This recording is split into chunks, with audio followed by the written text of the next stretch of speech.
Le soir venu, alors que les reflets du soleil couchant dansaient sur les murs de la maison, Max, un chien au pelage doré, s'approcha de son maître, Paul, qui était confortablement installé dans son fauteuil.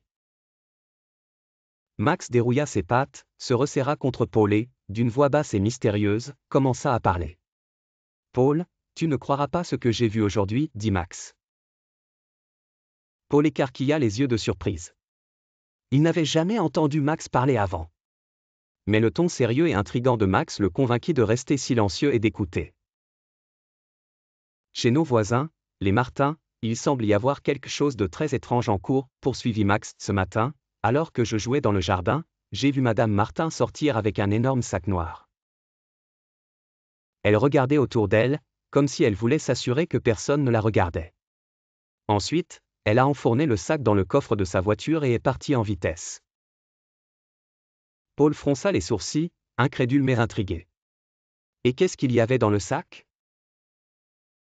Je ne pouvais pas le voir, mais ce n'était pas tout, continua Max. Dans l'après-midi, alors que je faisais une sieste près de la fenêtre, j'ai remarqué Monsieur Martin enlever de la terre dans leur jardin. Il creusait, creusait et creusait, jusqu'à ce qu'il trouve quelque chose de brillant et métallique.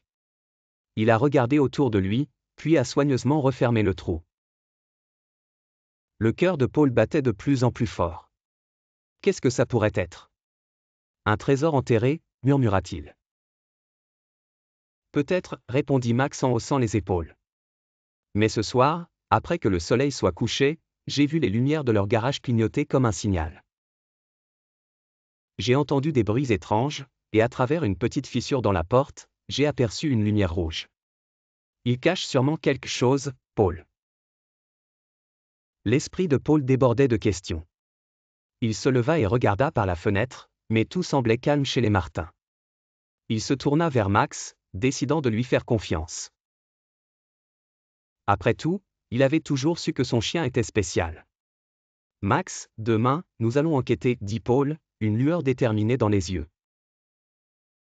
Nous découvrirons ce que nos voisins cachent. Max remua la queue, savant que cette nuit marquait le début d'une aventure palpitante. Ils allaient découvrir les secrets nocturnes des Martin, coûte que coûte.